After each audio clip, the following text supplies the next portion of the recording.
Have you heard about the Board of Peace? Hi, welcome to week one of the State of Global Peace 2026 series, where you get highlights of all the major news shaping peace and security in Africa. I am Caroline Indabla, a conflict, peace, and security researcher. I monitor major events shaping your peace and security. And today we'll be talking on the major events on the news that is shaping world peace and security. So stay with me. So, what is the Board of Peace? The Board of Peace is part of the ceasefire agreement between Israel and Hamas to enable the reconstruction of Gaza. The Board of Peace is chaired by President Trump, who is the initiator of the Board of Peace. However, recently, the scope of the Board of Peace has expanded to be an international organization that promotes peace and security, that also restores lawful governance, and then promotes sustainable peace in areas affected by conflict or threatened by conflict. This is the gist. The Board of Peace, as an international organization presently, was launched on the 22nd of January 2026, and the Board of Peace will only be by invitation to member states by the chairman, that is President Trump. Presently, 19 countries have signed the charter to be members of the Board of Peace. Where is Greenland, and what is the United States interest in it? If you've not been following, there is an ongoing protest in Greenland. Why is this news?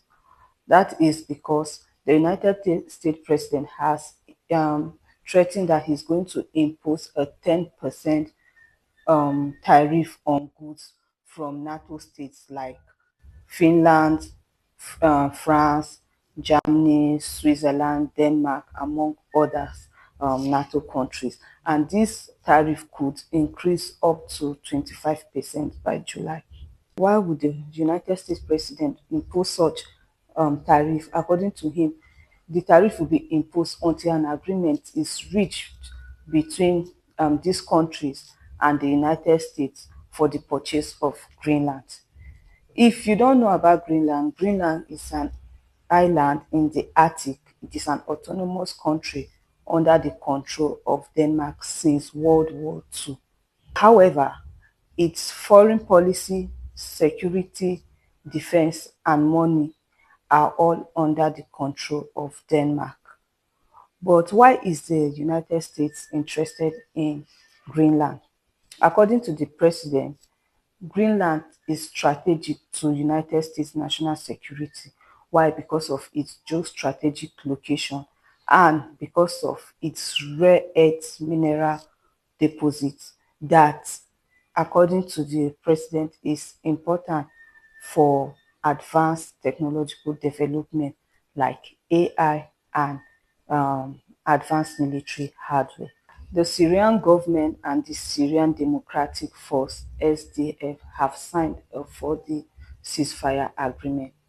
The ceasefire agreement is part of the efforts by both parties to unite against the activities of the Islamic State.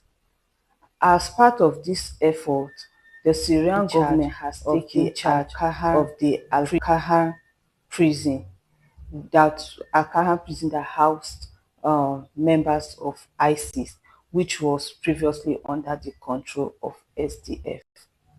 If you are not aware of the conflict between the Syrian government and SDF, there has been a 14-year ongoing civil war between the Syrian government and the SDF. The SDF is a Kurdish minority group in Syria that has been fighting for the rights of minority tribes in Syria. However, both countries are trying to unite regardless of the war between them against the Islamic State. There was a suicide bombing on a Chinese-run restaurant in Kabul, Afghanistan. The suicide bombing led to the death of 6 persons and several others that were injured. The ISIL has claimed responsibility for this suicide bombing. According to them, they've added Chinese citizens in its list of targets. This is based on claims of abuses of ethnic Chinese Muslim minorities by the Chinese government. The Iran supreme leader has confirmed the death of thousands of protesters, which the supreme leader described as savage and barbaric. According to latest report, over 5,000 protesters were killed during an anti-government protest that started since December 28 in Syria. This protest led to the complete shutdown of social media by the government to curtail the extent of the protest. The protest started over calls for revitalization of the economy. However, it later led to the call for the end of the Iran supreme leadership. Good news, the US, Russia, and Ukraine hold a 2 day trilateral meeting in Abu Dhabi as part of peace agreement effort between Russia and Ukraine.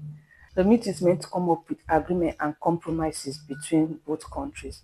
Although no final agreement has been made, it is believed that another meeting will be held within the week. Although the meeting was ongoing in Abu Dhabi, attacks still continued between both countries, with the Russian government attacking one of Ukraine's major facility that impacted on distribution of energy amid extreme cold, and the Ukrainian government also attacking one of the Russians' oil depots. Likewise, another attack by the Russian government on Ukraine's capital and a maternity hospital and a dormitory for displaced people. This led to the death of 1 person and over 35 people have been said to be injured. Also, the Russian government attacked uh, an ambulance, Russian ambulance, that led to the death of 3 medics. These ongoing attacks continue regardless of the peace talks going on between both countries. These are some of the major highlights of global events impacting peace and security.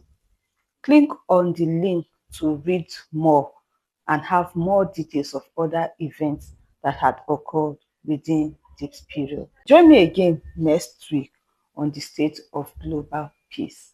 See you then. Bye bye.